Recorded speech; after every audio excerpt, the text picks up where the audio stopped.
Your entire timeline of technological progress is about to be appended. We are exploring 15 ancient inventions we mistakenly thought were modern discoveries. A journey that will completely rewrite how you view human history. By the end, you will see our ancestors not as primitive figures, but as brilliant innovators whose ideas echo into our own time. How could a 2,000-year-old device predict solar eclipses with clockwork precision?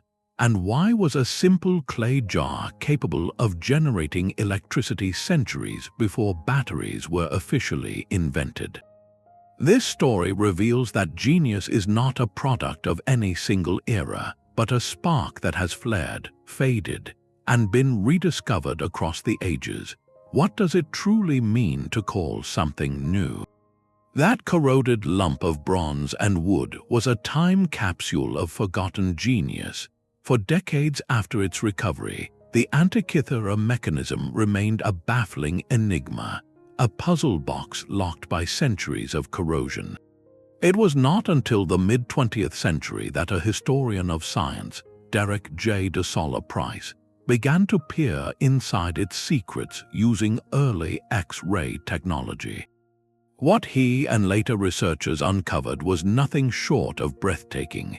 This was not a simple navigational tool or a decorative ornament. It was a precise, hand-powered astronomical calculator, a device of staggering mechanical intellect.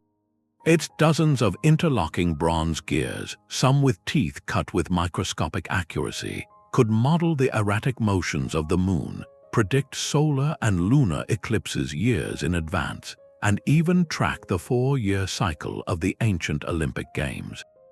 One of its most revolutionary features, a complex arrangement that allows 2 axes to rotate at different speeds. This technology was believed to have been first invented for the automobile in the 19th century, yet here it was, functioning flawlessly in a device crafted before the birth of Christ. The mechanism was a user manual for the cosmos, a portable planetarium that turned the philosophical ideas of ancient Greek astronomy into tangible, moving metal. Its very existence shatters our linear narrative of progress. It whispers of a workshop, of a master artisan and philosophers collaborating to build a machine that could make the heavens comprehensible. And then, for over a millennium, that knowledge simply vanished from the historical record. The intricate craft of precision gear-making faded away, only to be painfully reinvented during the Renaissance. So we are left with a haunting question. If this one device, preserved only by the chance of a shipwreck, represents the pinnacle of their mechanical art, what other marvels were created in those ancient workshops that did not survive the relentless passage of time? The Antikythera Mechanism is not merely an artifact. It is a profound and humbling lesson. It teaches us that technological sophistication is not a guaranteed forward march, but a fragile flame that can be lit, can burn brilliantly, and can be tragically extinguished, leaving only whispers in the wreckage for future generations to decipher. That fragile flame of knowledge was not confined to the shores of Greece. Far to the east, in what is now Iraq, another artifact of profound mystery was quietly unearthed. In the early 20th century, construction workers digging near Baghdad uncovered a peculiar collection of objects buried for nearly 2,000 years. Today, in the quiet halls of the National Museum of Iraq, you can find this simple assembly.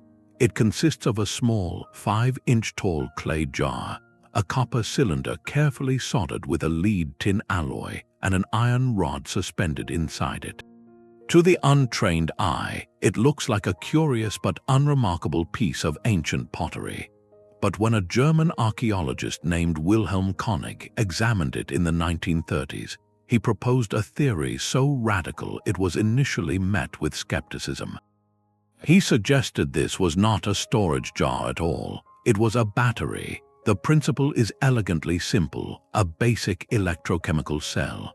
If you filled the jar with an acidic electrolyte, something common like vinegar or fermented grape juice, a chemical reaction would begin. The acidic liquid would interact with the two different metals, the iron rod and the copper cylinder. Electrons would flow from the iron through the electrolyte to the copper. If you connected the two metals with a wire outside the jar, you would complete a circuit and produce a small but measurable electric current, roughly 1 volt.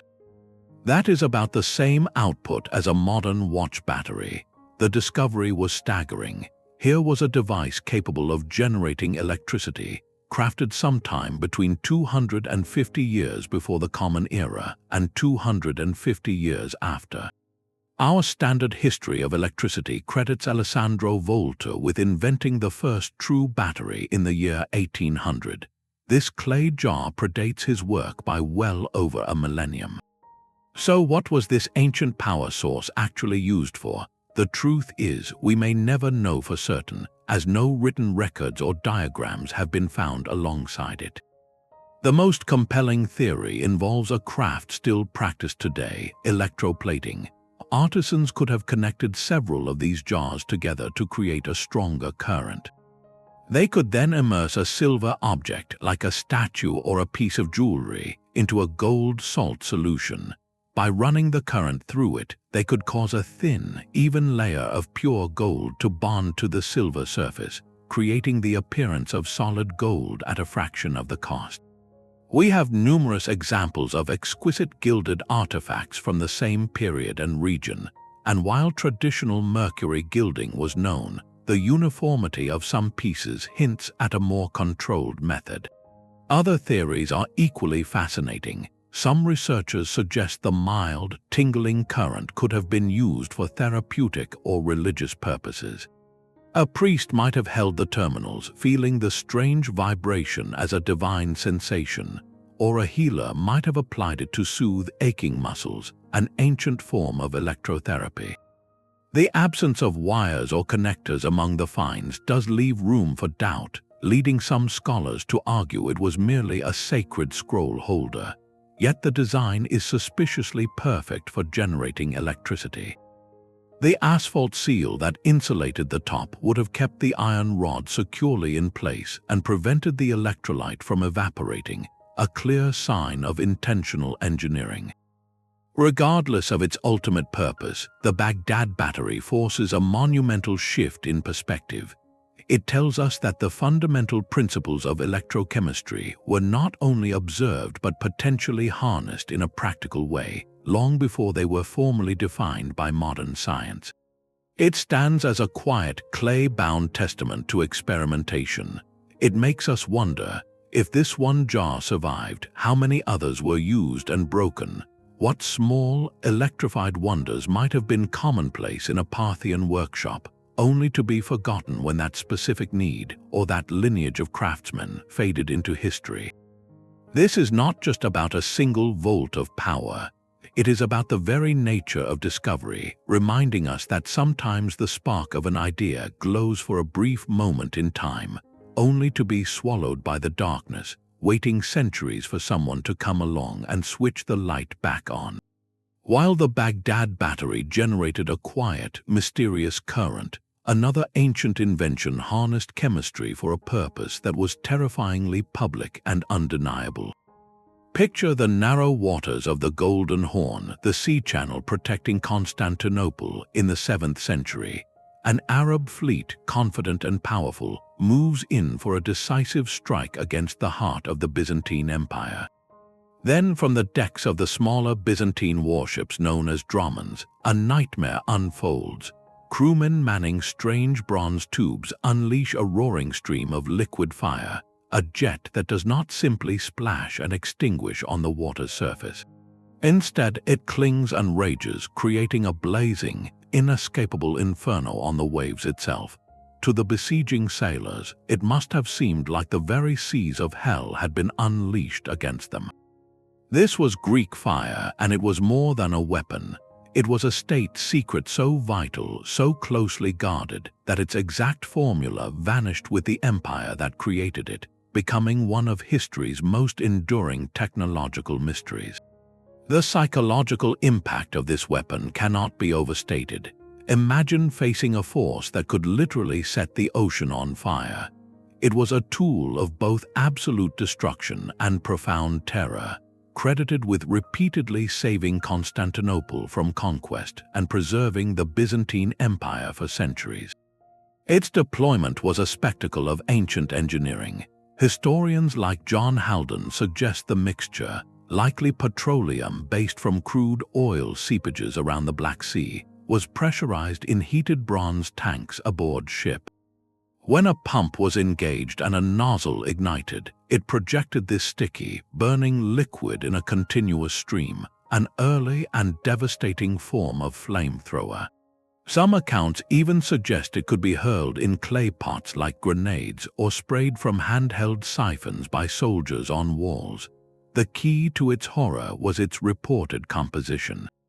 Ancient sources describe a substance that water could not quench, and some theories propose the inclusion of quicklime, a chemical that reacts violently with water, generating heat and actually fueling the flames further. This created a napalm-like effect centuries before the modern compound was developed. The true genius and tragedy of Greek fire lies in its secrecy. The formula and the precise engineering of the delivery systems were considered matters of imperial security, known only to a select few, perhaps even only within the ruling Komnenos family at its peak. This intense concentration of knowledge was its greatest strength and its ultimate weakness. When Constantinople finally fell in the 15th century, that protected chain of information was broken forever. The knowledge simply evaporated. Despite centuries of analysis and experimentation, no modern reconstruction has perfectly matched the terrifying descriptions from medieval chronicles.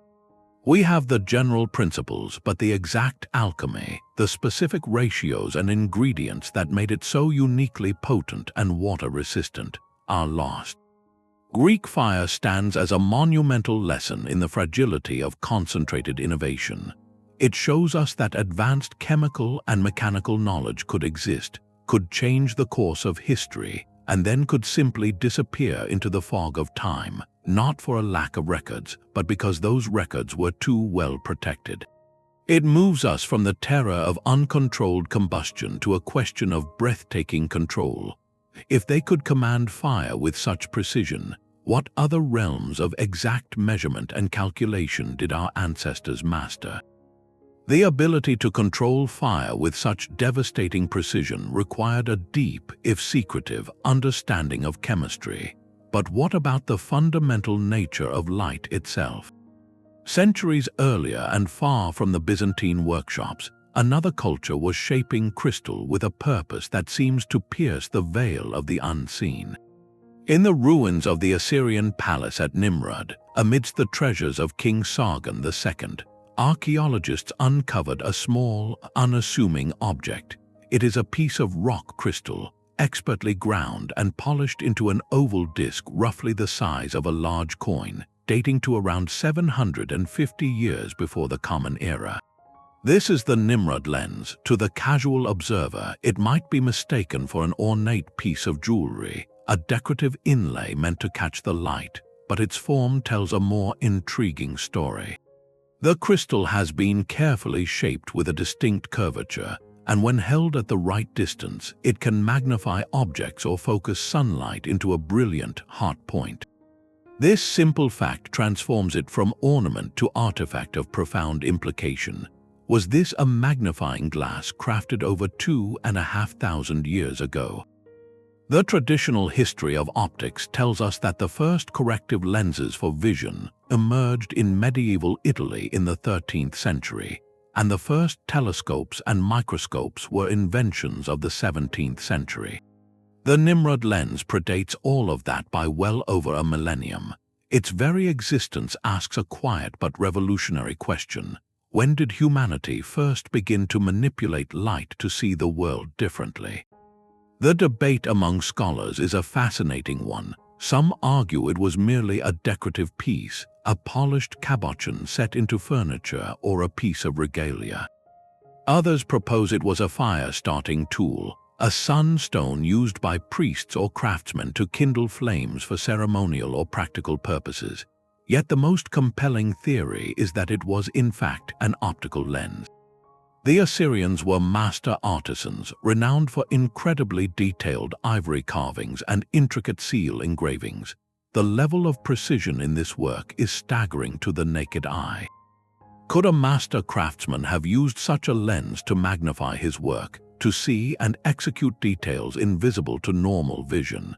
It is a tantalizing possibility. A lens like this would have been a priceless tool, extending the limits of human sight and enabling a level of artistry that would have seemed almost magical. Furthermore, the Assyrians were accomplished astronomers, meticulously recording celestial events. Could a lens have been used as a simple burning glass to mark observations on clay tablets, or even held up to the eye to bring a distant star into sharper focus? While not a telescope, it represents the foundational principle of one. The rock crystal itself is key.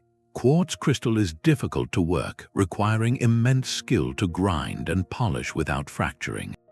The fact that an artisan invested such effort to create this specific curved shape strongly suggests an intentional optical function. They were not just making something shiny, they were shaping light with purpose. The Nimrud Lens does not come with an instruction manual. We have no Assyrian texts that say, "Here is how you use a magnifying lens." Its story is written solely in its geometry. This artifact challenges the smooth, textbook timeline of scientific discovery.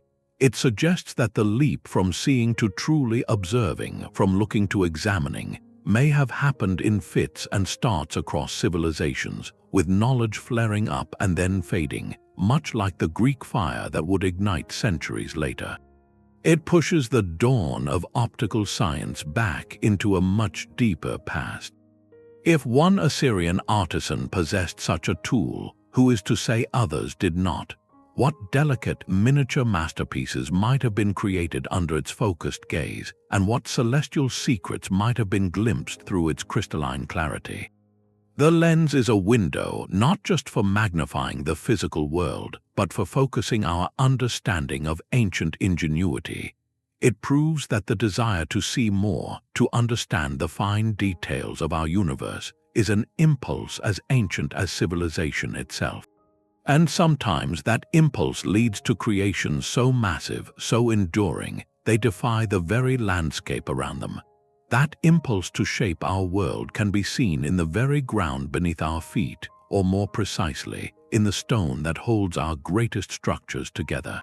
The Pantheon in Rome is not just a building, it is a silent, enduring challenge to our modern assumptions. For nearly 2,000 years, its vast, unsupported concrete dome has stood open to the sky, the largest of its kind in the world for most of human history. It has weathered earthquakes, invasions, and the relentless passage of centuries. Meanwhile, many of our own modern concrete bridges, parking garages, and seawalls show alarming signs of decay after just 50 years. This stark contrast points to a monumental truth. The Romans did not just build with concrete, they mastered it in a way we are only now beginning to fully understand. Their material, called opus cementitium, was a technological marvel, especially in the harshest of environments. While our modern concrete erodes rapidly in seawater, Roman harbors and piers submerged for millennia remain remarkably intact, often stronger now than when they were first poured. For ages, this seemed like a magical property, a lost art. The secret was not magic, but a brilliantly engineered recipe, one that was tragically forgotten. Modern researchers like geologist Marie Jackson have used advanced imaging to look deep inside samples of ancient Roman concrete. What they found rewrites the book on material science. The Romans mixed their mortar with a specific ingredient, a volcanic ash from the region of Pozzuoli near Naples. This ash, called pozzolana, was combined with lime and small chunks of rock.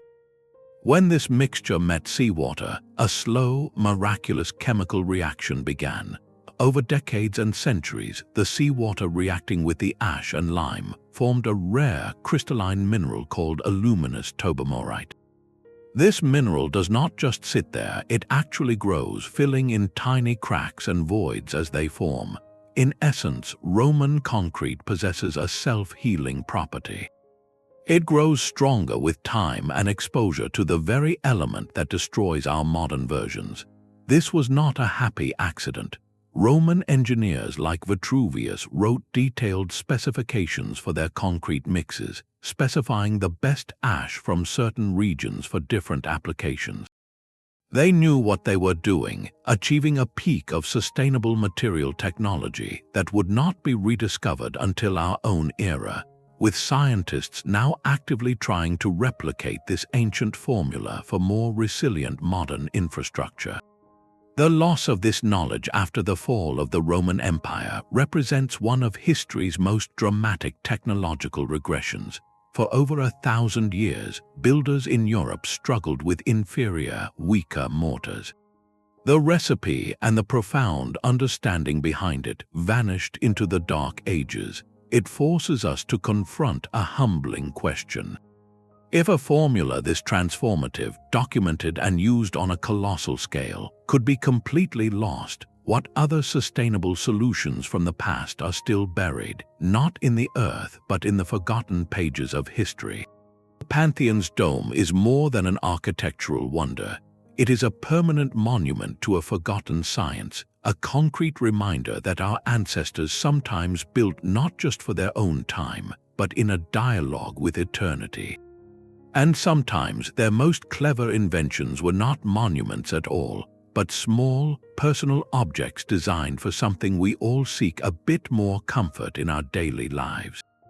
That same desire to see through obscurity, to navigate the unseen, finds its most legendary form not in a Mediterranean harbor, but in the storm-tossed waters of the North Atlantic.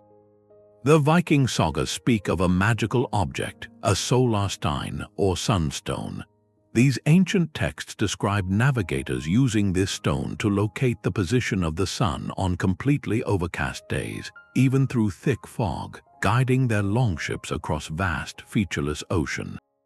For centuries, this was dismissed as pure myth, a poetic metaphor for skill or luck. But what if it was not myth at all, but a forgotten piece of sophisticated technology? The clue came from an unexpected place, not a Viking grave, but the wreck of an English warship that sank in the late 16th century. Among its artifacts, archaeologists found a small, clear crystal of calcite, a material known as Iceland spar. To the untrained eye, it was a curiosity. To a physicist, it was a revelation. This specific crystal has a remarkable property called birefringence. When light passes through it, the crystal splits the light into two separate beams. The key is that sunlight, even when diffused by a blanket of cloud, becomes polarized, meaning its light waves vibrate in a specific direction. By holding the Iceland spar crystal up to the sky and rotating it, a skilled user would see the two beams inside the stone change in brightness. When the beams appear equally bright, the crystal is aligned directly with the hidden sun, revealing its precise position on the horizon. This is not magic, it is applied optics, a practical tool born from relentless observation. Think of the advantage this gave. While other sailors were hopelessly lost in a white or gray void, a Viking navigator with a sunstone could confidently maintain his course. He could take a bearing not by seeing the sun itself, but by reading the subtle signature it left in the very fabric of the daylight. This empirical understanding of light's behavior predates the formal scientific explanation of polarization by hundreds of years. It represents a different kind of knowledge, one not derived from laboratory experiments and published papers, but from generations of hard-won experience on the open sea. The Vikings did not need to understand the wave theory of light. They simply needed to know that the stone worked, that turning it this way made the light inside it behave in a predictable manner that pointed the way home. This blurs the line we often draw between legend and proto-science. The sunstone was a tool that functioned so perfectly it seemed supernatural to those who did not possess its secret. Its existence suggests that many so-called myths may be garbled accounts of real but lost technologies. The voyage of discovery does not end with reading the sky, however. Once you know where you are, the next challenge is understanding what you have found, and that requires a universal language of measurement. A navigator with a sunstone could find his way across a trackless sea, but what about the challenge of building a civilization for thousands to live together in health and order? Far from the Viking longships in the fertile basin of the Indus River over 4,000 years ago, an answer emerged that still astonishes urban planners today. The great cities of Mohenjo-Daro and Harappa, flourishing around 2,500 years before the Common Era, were marvels of intentional design. While contemporary empires were raising pyramids and ziggurats to the heavens, the Indus Valley civilization was perfecting something profoundly practical beneath their feet. Their most striking innovation was not a temple or a palace, but a complex city-wide sanitation system of a sophistication that would not be matched for millennia. Walk down one of their meticulously grid-planned streets, and you would find nearly every single house equipped with a dedicated bathroom, often on an upper floor. These were not simple pits, they were carefully constructed rooms with brick floors that sloped towards a corner drain. From that drain, wastewater would flow through terracotta pipes, down through the thick walls, and into a network of covered, brick-lined drains that ran the entire length of the streets. This was not a haphazard arrangement. It was a masterfully engineered public utility. The main drains were deep and wide enough for a person to walk through for maintenance, and they were systematically covered with brick or stone slabs. At regular intervals, inspectors could lift these slabs or use purpose-built manholes to access and clean the system, preventing the catastrophic blockages that plagued other ancient cities. The scale and intentionality of this system is what truly sets it apart. This was not a luxury for the elite, reserved for a royal quarter. Evidence shows this sophisticated plumbing was standard in a vast majority of homes, from larger courtyard houses to more modest dwellings. It points to a society that placed a communal priority on public health, hygiene, and civic engineering at a level simply unparalleled in the ancient world. For comparison, while the Romans would later build their famous aqueducts and public latrines, the widespread, in-home access to integrated wastewater management seen in the Indus Valley would not appear in Europe until the 19th century. This was a civilization that understood the fundamental link between cleanliness, running water, and the well-being of an entire urban population. They engineered their cities not just for monumentality, but for livability, creating an environment that managed waste efficiently and reduced the spread of illness in densely populated areas. The quiet genius of Mohenjo-Daro is not found in a single glittering artifact, but in the very fabric of its streets, in the humble bricks that channeled water away from homes and kept the city healthy. It represents a pinnacle of social organization and practical engineering, a testament to a culture that valued the health of its community as a cornerstone of civilization itself. And then, mysteriously, this knowledge, this meticulous standard of urban planning, faded from history. The great cities were abandoned, and their revolutionary approach to public health was forgotten, waiting to be painfully reinvented thousands of years later. It makes you wonder what other blueprints for harmonious, sustainable living were lost when those silent, well-drained streets were finally reclaimed by the dust. That mastery of civic engineering sought to protect communities from the predictable challenges of urban life. But what about the sudden, unpredictable violence of the earth itself? In the year 132, a court official in China's Han Dynasty unveiled a creation that seemed to defy the very nature of distance. Zhang Heng, an astronomer, mathematician, and poet, presented the emperor with a magnificent bronze vessel nearly 6 feet tall. Encircling its top were 8 sculpted dragons, each gazing downward with a bronze ball clutched in its jaws. Below them, 8 corresponding bronze frogs sat with their mouths open, waiting. This was not a ceremonial incense burner or a decorative fountain. It was the world's first seismoscope, a device designed to detect earthquakes occurring hundreds of miles away. The principle was as elegant as it was revolutionary. When the earth trembled in a distant province, the unseen force of the seismic wave would travel through the ground. According to historical accounts, a delicate mechanism inside the vessel would respond to this subtle vibration. A precise internal pendulum would swing, tripping a lever that caused just one of the 8 dragons to release its ball. The clang of bronze on bronze as the ball landed in the frog's mouth would announce the event, and the specific dragon that released its ball pointed unmistakably to the direction of the quake's epicenter. Imagine the awe in the imperial court when, on one occasion, the device triggered with a clang, yet no one in the capital felt a tremor.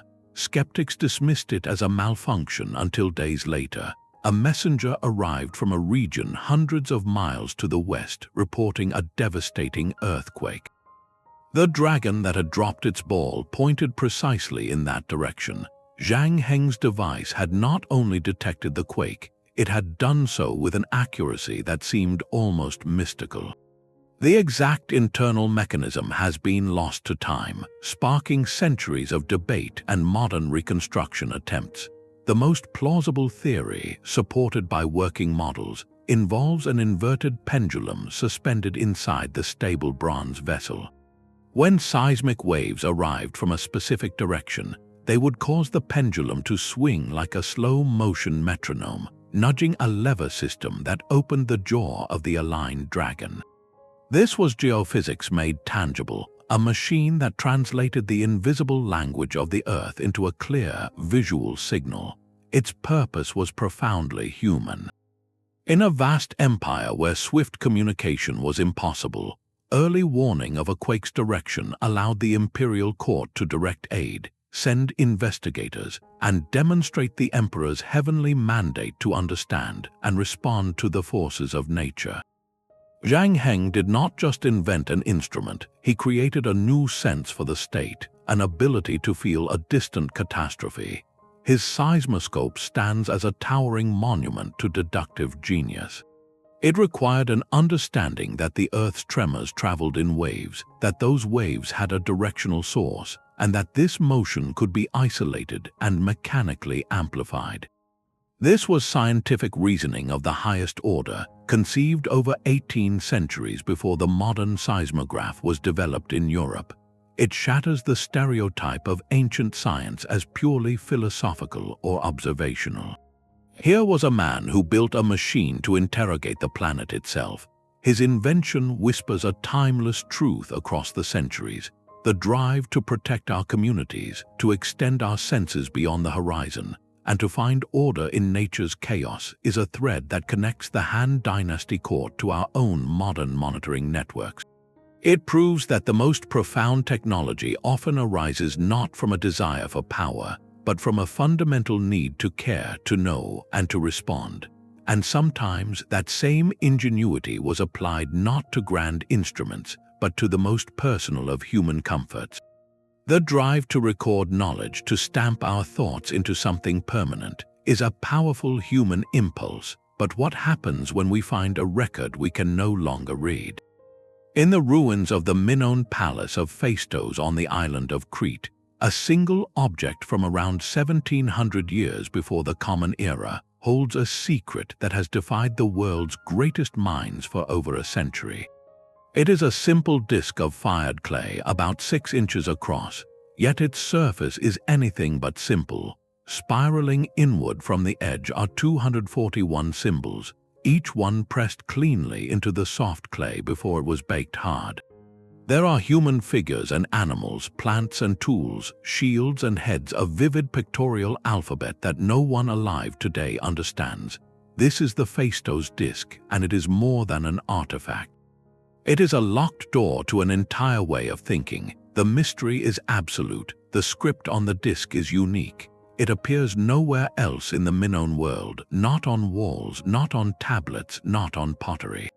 It is a solitary message, a linguistic island. Scholars have proposed countless theories. Is it a hymn, a legal decree, a story, a calendar, or perhaps a board game? Without a Rosetta Stone, a parallel text in a known language, every attempt at translation is guesswork. But the true revolution of the Phaistos disk is not in its message, but in its method.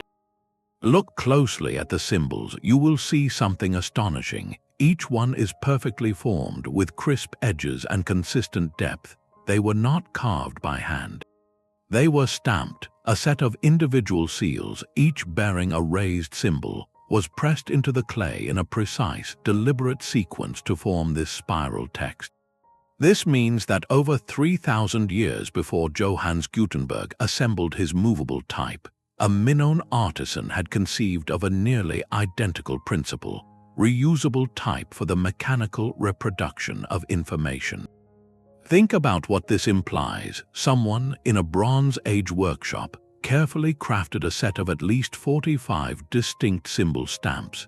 They organized them, inked them or pressed them into clay, and arranged them to convey complex information.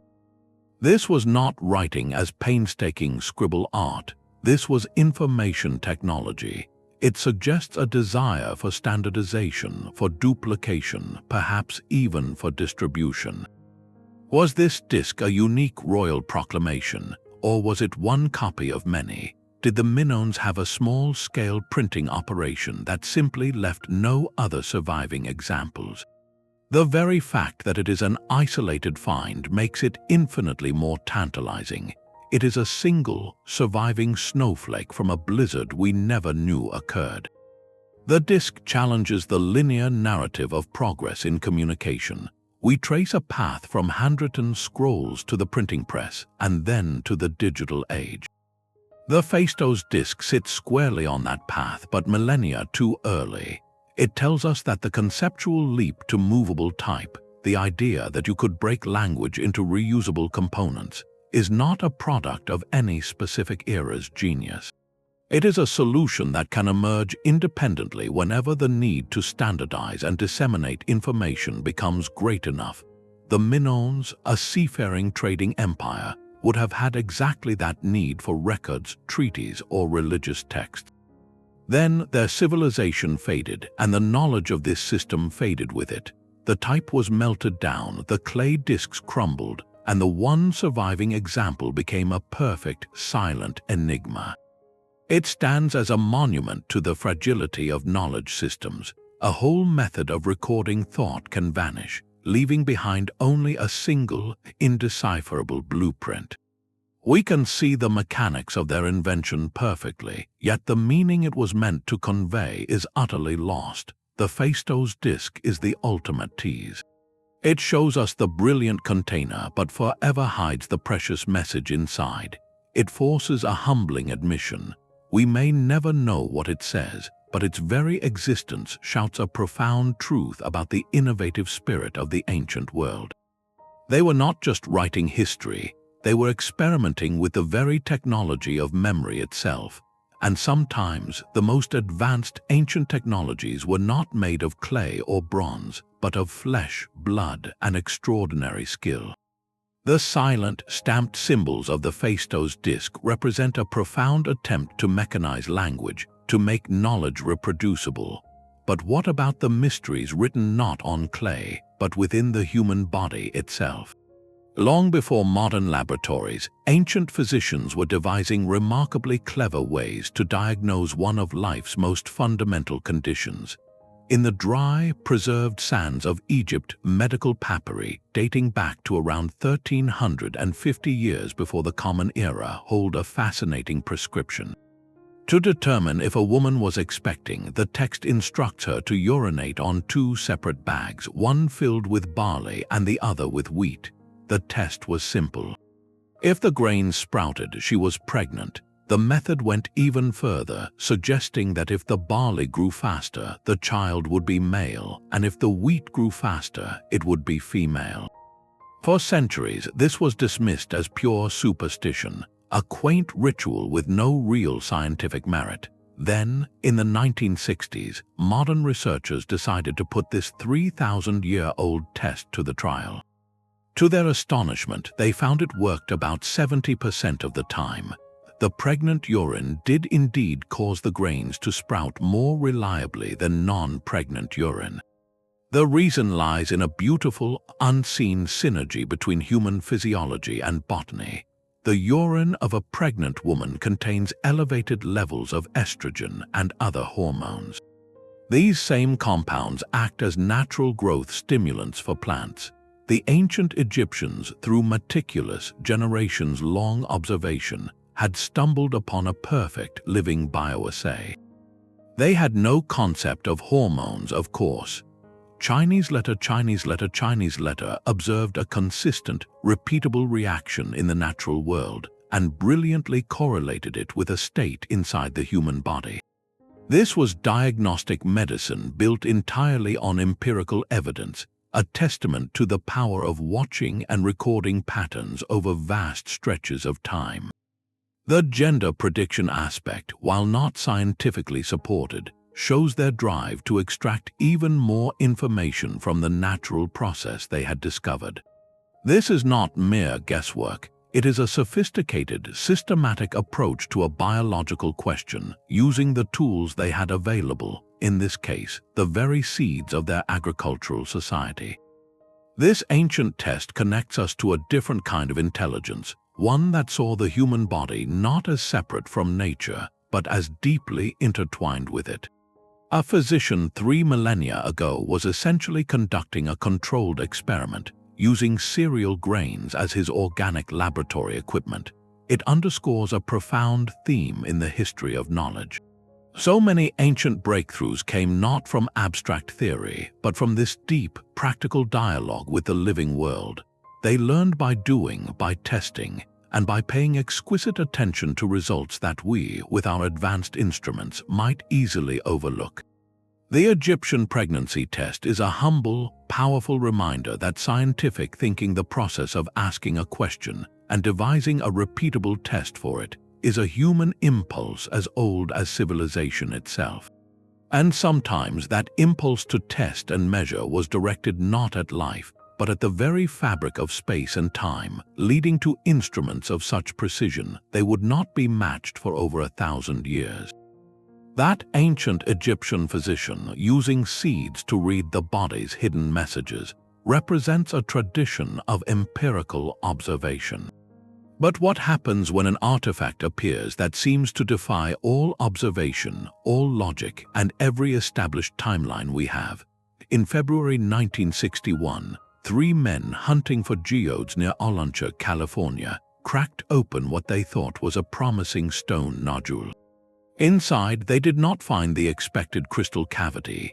Instead, they found a perfect porcelain cylinder encircled by a rust-colored metallic hexagon, with a 2-millimeter metal rod running through its core. It looked for all the world like a 20th-century spark plug encased in solid rock. This was the birth of the Coso artifact, and its story would ignite one of the most persistent debates in alternative archaeology.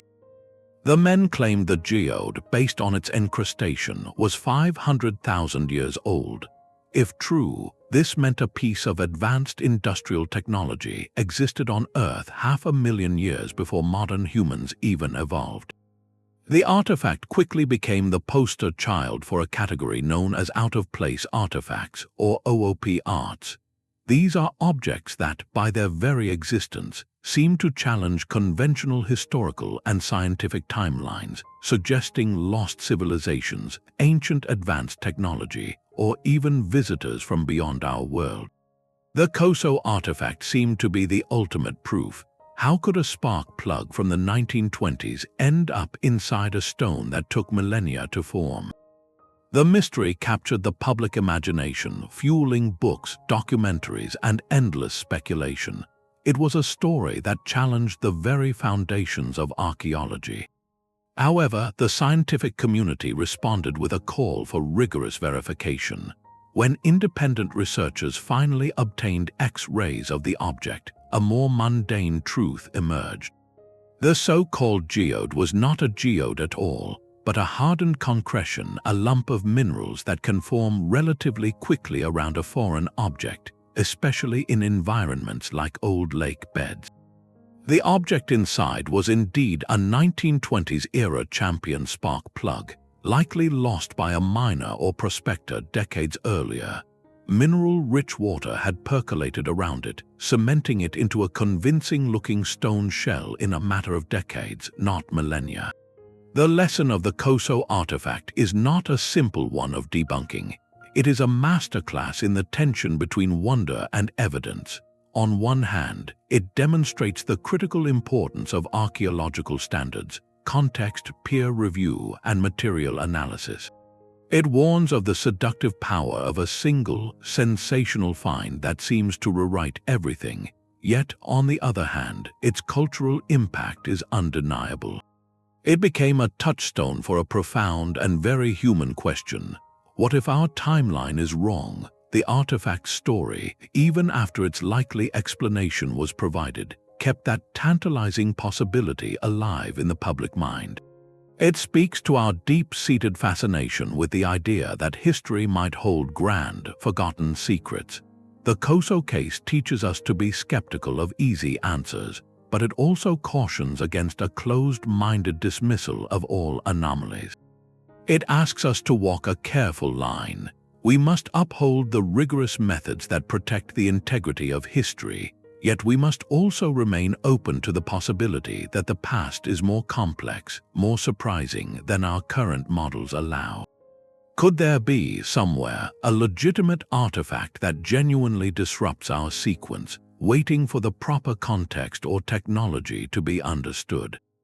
The Coso artifact, as a modern object in a false ancient shell, may not be that artifact, but the fervor it inspired ensures we will never stop looking, questioning, and wondering what else might be hidden, waiting for its story to be told with both an open mind and a critical eye. The line between a brilliant toy and a world-changing engine can be heartbreakingly thin. In the bustling, intellectually fertile city of Alexandria during the 1st century, an engineer named Heron created a device that held the seed of an industrial revolution. He called it an Aeolipile. Picture a simple metal boiler set over a fire. Rising from it is a hollow vertical tube supporting a hollow sphere that can freely rotate. Two smaller pipes bent at right angles emerge from opposite sides of the sphere. When the water in the boiler boils, steam rushes up through the central tube, fills the sphere, and jets out forcefully from the two bent nozzles. According to the fundamental principle of action and reaction, the force of the steam shooting out in one direction causes the sphere itself to spin rapidly in the opposite direction. It whirs and hisses, a mesmerizing dance of metal and vapor. This was not a thought experiment. Heron built it. He described it in his work Pneumatica. It was a fully functional, working demonstration of steam power and the reaction principle that would one day propel jet engines and turbines. Yet, for Heron and his contemporaries, this was not the dawn of a new age of machinery. It was a temple wonder, a philosophical amusement, a clever conversation piece for the royal court. They called it Heron's ball, and they marveled at its motion, but they never connected it to the backbreaking labor all around them. They never saw it as a force that could pump water from mines, weave cloth, or drive a ship against the wind. The knowledge was there, the physical proof was spinning right before their eyes, but the application never followed. The social and economic conditions simply were not ready. Labor was cheap and abundant, supplied by human and animal muscle. There was no pressing need, no cultural imperative to replace that muscle with steam. The idea of mechanized industry on a massive scale was beyond their conceptual horizon, so the Aeolipile remained a curiosity, a brilliant dead end. Its principle would be forgotten, buried in manuscripts for over 1,600 years, until inventors like Thomas Savery and Thomas Newcomen, facing the very real economic pressure of flooded mines in England, began their own painful, independent reinvention of the steam engine. The story of Heron's sphere is perhaps one of the clearest examples of the profound gap between invention and transformation. It shows that technological potential alone is not enough. A society must be poised to receive it, to ask the right questions of it, to see in a spinning toy the blueprint for a new world. It forces us to ask a haunting question. What other Aeolipiles do we have spinning in our own laboratories today? Devices or discoveries we admire for their cleverness but fail to recognize as the keys to a future we cannot yet imagine. The steam was there, hissing with potential, waiting for a society that was finally ready to listen. Heron's steam-powered sphere was a marvel without a purpose, a potential that remained unrealized. But what happens when a civilization perfects a technology to its absolute peak, creating objects of such legendary performance that their method becomes the stuff of myth? Enter the realm of Damascus steel. In the hands of a medieval swordsmith, this was not just a weapon, it was a masterpiece of physics and art. Blades forged from this material were spoken of in hushed, almost reverent tones across continents. They were said to be strong enough to cleave through a falling silk scarf, yet flexible enough to bend nearly double without breaking. Their surfaces shimmered with a mesmerizing, watery pattern, like wood grain frozen in metal. This was no mere decoration. That distinctive wavy pattern was the visual signature of a microscopic structure that made the steel virtually peerless. For centuries, the origin of these phenomenal blades was shrouded in mystery. We now know the story begins not in Syria, but in India. The raw material was a form of ultra-high carbon steel known as Wootz steel, produced in small, ingot-like cakes. These cakes were traded along ancient routes to forging centers like Damascus, where master smiths possessed the secret knowledge to transform this brittle raw material into a flexible, deadly sharp sword. Their technique was a closely guarded symphony of heat, hammer, and timing, passed down from master to apprentice, and then, by the 18th century, the music stopped. The knowledge of how to work true Damascus steel vanished. The reasons were practical, not apocalyptic. Trade routes shifted. The specific ores from India that contained crucial impurities became less accessible, and the nature of warfare itself began to change with the rise of gunpowder. The demand for these exquisite, labor-intensive blades faded, and with it, the irreplaceable hands-on knowledge of the smiths. For generations, the secret was considered permanently lost, a high watermark of ancient materials science that modern industry could not replicate. Then, in the late 20th century, electron microscopes finally allowed us to look deep into the soul of a Damascus blade. What researchers found was astonishing. The legendary strength and flexibility came from a microstructure containing ultra-hard cementite, a form of iron carbide, arranged in bands that created the visible pattern. But the real shock came with even higher magnification. Embedded within that ancient steel were carbon nanotubes, tiny cylindrical structures of carbon atoms only a billionth of a meter wide. These are some of the strongest materials known to science today, actively researched for everything from aerospace to medicine. Their presence in a 1,000-year-old sword suggests the Indian ore and the specific, repeated forging and careful cooling process used by the smiths somehow encouraged their natural formation. The smiths had no concept of nanotechnology. They were not trying to create nanotubes. They were following an empirical recipe refined over generations that said if you heat the metal to this color, fold it this many times, and cool it in that particular way, you get a superior blade. They had perfected a result through relentless experimentation without ever understanding the invisible molecular cause. Modern metallurgists, armed with this knowledge, can now produce steel that mimics the appearance and some properties of Damascus, but a debate remains whether any modern recreation has truly matched the exact balance of qualities found in the ancient originals. The story of Damascus steel is a poignant lesson in the nature of artisan knowledge. It represents a technology that reached a zenith not through theoretical science, but through the accumulated wisdom of the workshop, a deep, tactile understanding of material behavior.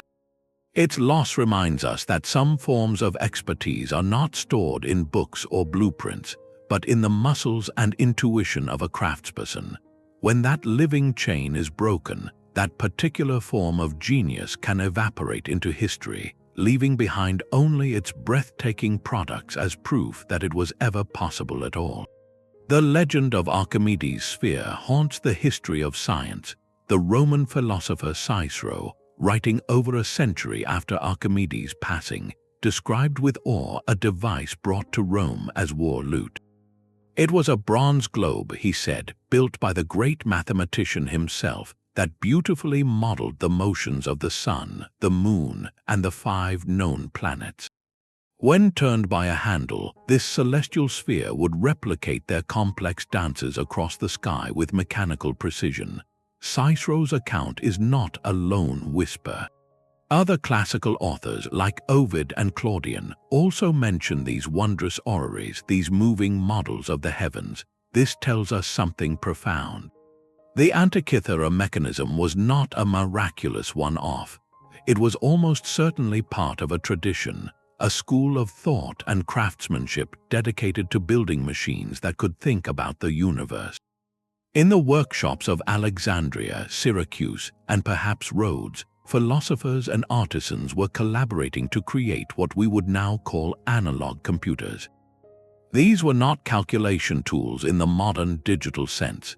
They were physical simulators. By building a system of gears that mirrored the mathematical ratios of planetary orbits, they could turn abstract astronomical theory into something you could hold in your hands, crank, and watch unfold. Think of the power of that for education. A teacher could use such a device to demonstrate an eclipse, to show the retrograde motion of Mars, to make the esoteric knowledge of the stars tangible for a student. For demonstration, it was a tool of wonder, proving the order and predictability of the cosmos. And for calculation, it was a predictive engine. Set the gears to today's date, turn the handle to a future time, and read the positions of the celestial bodies directly from the dials. This was a technology of both the mind and the senses. The existence of this tradition completely reframes the Hellenistic age. It was not merely an era of philosophical debate and geometric proofs. It was a time of sophisticated engineering aimed at modeling reality itself. This was a parallel path of technological development, one focused on simulation and information processing, a path that could have led, centuries later, to even more advanced mechanical calculators, automated looms, or complex clockwork. But that path was abruptly cut short. The political instability, the slow fragmentation, and the eventual decline of the Greco-Roman world caused this delicate, knowledge-intensive tradition to fade. The workshops closed, the master craftsmen found no new apprentices. The intricate designs, perhaps recorded on papyrus scrolls, were lost to fire, rot, or simply neglect. The conceptual leap from a gear train that models the sky to one that could automate other processes was never made. The spark of this particular genius guttered and went out, leaving the Antikythera mechanism as a solitary, shipwrecked survivor of a forgotten technological renaissance. It forces a haunting, speculative question. What if that knowledge had been preserved? What if, instead of a 1,000-year gap, the work of Archimedes and his intellectual heirs had been continuously built upon? Would the scientific revolution have arrived centuries earlier? Might we have seen a different kind of industrial age, one born from precision mechanics and analog computation rather than steam and iron? We can never know. The loss of this tradition is one of history's great intellectual tragedies, a reminder that progress is not a river flowing inevitably forward, but a fragile garden. It can be cultivated to breathtaking beauty, and it can be left to wither, leaving only a few hardy seeds for a distant future to stumble upon and wonder what might have been. The silence of a tomb can sometimes whisper the loudest ideas.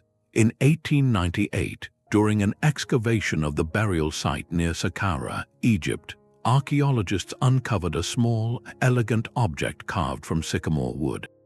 Dating to around 200 years before the Common Era, it was catalogued simply as a bird model, a child's toy, or perhaps a ceremonial offering, and for decades it rested quietly in the Cairo Museum's collection. But its form held a secret that would only become apparent in the age of aviation. This is the Saqqara bird. At first glance, it does resemble a stylized bird with a graceful beak and a painted eye. Yet a closer look reveals something startling.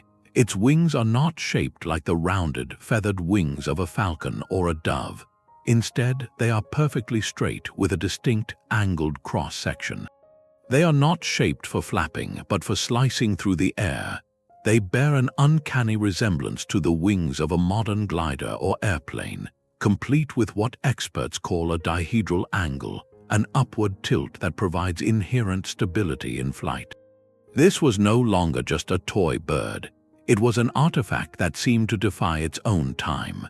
The conventional and most widely accepted explanation is still that it was a ritual object, possibly a model of a ceremonial barge's masthead or a child's plaything shaped like a hawk, a sacred symbol of the god Horus.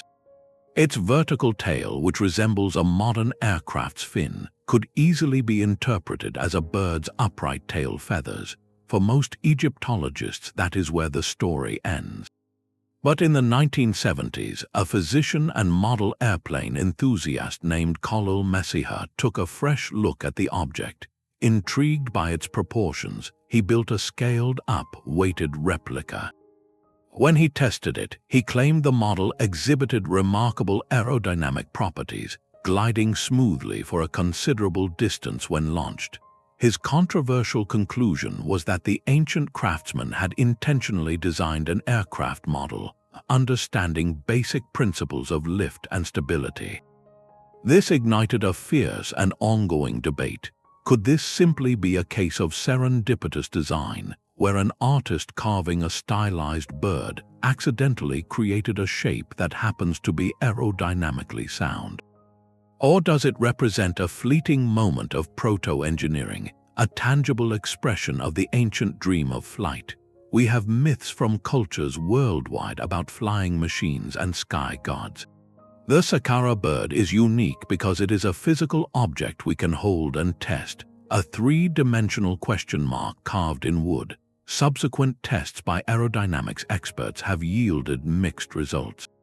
Some confirm it has gliding capability superior to a simple flat piece of wood, while others argue its performance is unremarkable and its design coincidental. The truth may forever hover between these interpretations, yet the power of the Saqqara bird lies not in proving ancient Egyptians had blueprints for aircraft, but in what it does to our imagination. It stands as the perfect final symbol for our entire journey. It represents the tantalizing edge of interpretation, the moment we must decide whether to see an artifact only within the safe confines of conventional history, or to allow it to push us toward a broader, more daring view of human potential. This small wooden object challenges us to look beyond the label in the museum case. It asks us to consider the full, restless scope of curiosity that has always driven humanity. Perhaps a craftsman watching a bird soar on the thermal currents above the Nile wondered not just about its divine meaning, but about its mechanics. Perhaps he tried to capture that essence in wood, not as a perfect replica, but as an idea of flight itself. The Saqqara bird may not have been a prototype, but it is undoubtedly a prophecy. It is a physical echo of a desire that would take 2,000 more years to fulfill, a silent witness to the fact that the ambition to leave the ground, to conquer the sky, is an ancient and enduring part of the human spirit. It reminds us that every great leap forward begins as a simple shape in someone's mind, a sketch, a model, a question carved in wood and waiting in a tomb for a future that would finally understand what it was trying to say. That small wooden bird waiting in silence embodies a question that now echoes across our entire journey. Why do these brilliant ideas, these proofs of ancient genius, vanish so completely from our collective memory, only to be rediscovered centuries or even millennia later as if they were new? The answer lies in a profound and humbling pattern known as technological regression. Progress is not a guaranteed upward climb. It is a fragile climb, and sometimes we slip backward, losing hard-won ground. The disappearance of these inventions reveals the delicate ecosystems that sustain knowledge itself. Consider the great library of Alexandria, a beacon of the ancient world. It was not merely a building with scrolls, it was the very hard drive of Hellenistic civilization, a central repository where the works of engineers like Heron and Ctesibius were copied, studied, and debated. Its gradual loss over centuries through a series of fires and conflicts was not just the burning of papyrus, it was the deletion of entire directories of human understanding, including the intricate designs for automata and hydraulic machines. When such a central hub of knowledge shatters, the fragments scatter, and the connections between ideas are severed. But knowledge was also lost in a quieter, more insidious way through secrecy. The master smiths who forged Damascus steel, the alchemists who perfected Greek fire, the artisans who built the Antikythera Mechanism, they were often members of closed craft guilds. Their expertise was a trade secret, a source of power and livelihood, passed orally from master to a trusted apprentice. This protected the craft in the short term, but it also made the knowledge incredibly vulnerable.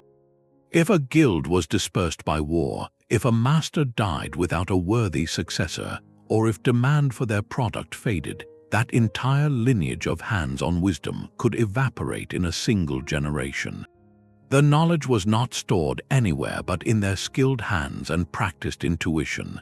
Then there is the simple, brutal fragility of the materials themselves. Papyrus rots, wood decays, iron rusts. The vast majority of ancient innovation was recorded on perishable media. A clay tablet might survive a fire, but a 1,000-page manual on precision gear cutting, written on papyrus, turns to dust in a damp climate. We only know about the Antikythera Mechanism because it was made of bronze and sank in a shipwreck, a catastrophic event that ironically preserved it. For every such artifact that survives, how many thousands of tools, models, and documents have simply returned to the earth, leaving no trace of the ideas they contained? Finally, the largest factor of all is societal collapse. The slow fading of the Roman Empire, the mysterious decline of the Indus Valley cities, the upheavals following the Bronze Age collapse, these were not just political changes. They were catastrophic breaks in continuity. When trade routes disintegrate, cities are abandoned, and populations scatter. The stable institutions that support specialized learning, like universities, workshops, and libraries, disappear. The engineer worrying about concrete mixtures is replaced by the farmer worrying about the next meal. The chain of transmission is broken, and the specialized knowledge that seemed so vital in a time of stability becomes a useless luxury in a fight for survival. It is forgotten not out of stupidity but out of sheer necessity. This is the sobering lesson of technological regression. It teaches us that our modern world of constant, recorded advancement is the exception, not the rule in human history. It depends on a rare and precious combination: stable societies, open networks of communication, and durable methods of storing and sharing information. Every time we casually look up a fact on a device in our pocket, we are benefiting from a system designed to fight against this historical amnesia. Understanding this fragility changes how we view progress. It is not a solo sprint by a lone genius, but a relay race across generations and civilizations. The baton can be dropped. It has been dropped many times. So the final takeaway from these 15 inventions is not a simple list of cool facts. It is a call for a deeper kind of appreciation and a renewed sense of responsibility. We must appreciate the interconnected web of knowledge that allows us to stand on the shoulders of giants, and we must actively work to preserve and build upon that foundation. We must champion open science, protect cultural heritage, and support the institutions of learning, because history shows us with stark clarity that the light of discovery, once extinguished, can take 1,000 years to rekindle. This constant flickering of the flame reveals a deeper truth about history itself. Our journey through these 15 ancient inventions uncovers a past far more dynamic and ingenious than any simple timeline of progress could ever show. It was not a steady march from darkness into light, but a landscape illuminated by scattered, brilliant campfires, some burning for centuries, others flaring for a moment before the wind changed and they were swallowed again by the night. From the intricate gears of grease to the surprising current in a Baghdad jar, our ancestors repeatedly touched upon ideas we proudly claim as modern. They grappled with the same fundamental questions we do: how to see farther, build stronger, heal better, and understand the hidden rules of the world around them. This repeated convergence of thought across millennia reminds us that human creativity is not the invention of any single era. It is a constant flame, an innate spark of problem-solving and wonder that has always been part of us, though its light is sometimes hidden by the passage of time or the collapse of the societies that nurtured it. These discoveries challenge us to stay humble about our own era's innovations. Every time we feel a surge of pride in our latest smartphone or medical breakthrough, we would do well to remember the Minoan printer, the Roman concrete, or the Chinese seismoscope. Our modern world is not built solely on new ideas, but on a fragile inheritance, a patchwork of rediscoveries and reconstructions of concepts that were known, lost, and painfully regained. This perspective invites us to look at the past not as a primitive prelude to our own brilliance, but as a vast and sophisticated repository of lost wisdom and alternative paths. Each of these artifacts is a door to a road not taken, a glimpse of a different possible present that could have emerged if a particular chain of knowledge had remained unbroken. They prove that the way our world works today is not inevitable, but the result of specific, often precarious historical circumstances. So let this exploration be a starting point for your own curiosity. Look at the ancient world with new eyes, not as a finished story written in stone, but as an ongoing conversation filled with unanswered questions and silent witnesses. What other mysteries do you think are waiting in plain sight, tucked away in museum archives or buried just beneath the sand, holding secrets that could once again reshape our understanding of human potential? The story is far from over. Share your thoughts and ideas in the comments below, and if you enjoyed this re-examination of history, consider subscribing for more journeys into the forgotten corners of our shared past.